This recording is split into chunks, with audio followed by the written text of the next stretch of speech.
ये विद्यालय है और ज़्यादातर ऑडियंस में छात्रगण हैं, तो मैंने सोचा राग यमन ही बजाएं ताकि आपके समझ में आसानी हो। और यमन को जैसे सितार वादन में पेश होता है, पहले आलाप, जोड़ और झाला, जिसमें तबला संगत नहीं होता है, फिर उसके बाद विलंबित यानी मसीद खानीगत और द्रुत रज़ा खानीगत जो होता है वो पेश करेंगे 3 ताल में। संक्षिप्त में इतना ही बताऊं कि आलाप, जोड़ और झाला जो होता है ये राग के साथ एक पहचान करने के लिए, राग एक पर्सनैलिटी है, एक शख्सियत है। राग, कोई भी राग जो हमारे परंपरा के हैं, ये हमारे गुरुओं, परदादा गुरु, जनरेशन्स, सदियों से ये राग ने परंपराओं को देखा है। इसीलिए कोई भी राग जब आर्टिस्ट बजाता है तो उस श्रद्धा से बजाना ज़रूरी है, क्योंकि राग ने कई पीढ़ी देखा है हमारे पूर्वजों को। तो उस राग को जीवित करने के लिए, जैसे पूजा में प्राण प्रतिष्ठा होता है शुरू में, फिर जब तक प्राण प्रतिष्ठा नहीं हुआ वो मिट्टी या पत्थर का मूर्ति रहता है। प्राण प्रतिष्ठा के बाद उसको हम भगवान के रूप में देखते हैं, समझते हैं। उसी तरह से राग का भी कोई भी कलाकार कोशिश करता है कि राग का जो आत्मा उसके अंदर है उसको जगाने की, और राग के साथ हमारा कॉन्वर्सेशन स्टार्ट हो जाता है। राग हमें रास्ता दिखाता है, कोई भी राग।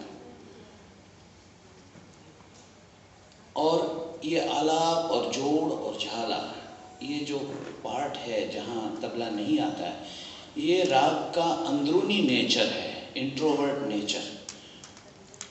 इसीलिए इसमें एक ध्यान का मोड लगता है, क्योंकि राग को हम पहचानने की कोशिश करते हैं और आप सबको शामिल करके राग को समझने की कोशिश करते हैं। राग की पर्सनैलिटी को अलग अलग एंगल से देखते हैं हम।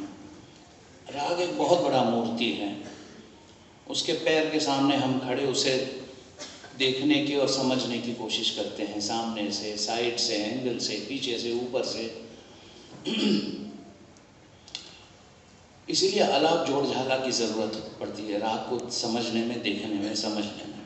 और बाद में जब गत या बंदिश रचना जब शुरू होता है तो राग का एक्सट्रोवर्ट नेचर हमें समझ में आता है, जो उसका प्लेफुल नेचर है। वो राग की दूसरी पर्सनैलिटी है। उस टाइम हमारा जो कॉन्वर्सेशन, डायलॉग जो होता था, चल रहा था बिटवीन द राग and the artist, changes as dialogue between two musicians who are sharing and trying to understand that same rag through melodic and rhythmic exchanges। जैसे हमारे घर में कभी मेहमान अचानक आ जाए तो हम क्या, उनकी एंट्री होती है, ऐसे तबला एंट्री करता है, मैं आ गया हूँ, थोड़ी देर, बहुत दिन मिले नहीं, यहाँ से गुजर रहा था तो सोचा आपसे मिल के जाऊँ, तो ऐसे एक एंट्री होती है। और फिर किसी विषय को लेके हम बातचीत करते हैं, अपने आप को एक दूसरे को अपडेट करते हैं।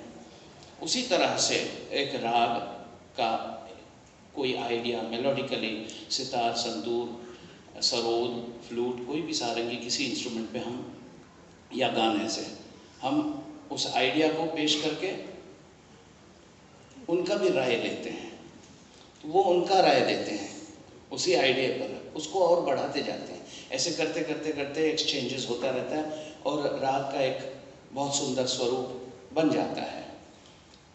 विलंबित गत में, विलंबित रचना में, द्रुत में राग का जो प्लेफुलनेस, जो चाइल्डहुड नेचर है, खेल कूद का, कंपटीशन का, स्पीड का, स्पोर्टिंग नेचर जो है वो द्रुत गति में दिखाई देता है, तो राग का एक पूरा पर्सनैलिटी उसमें कंप्लीट हो जाता है।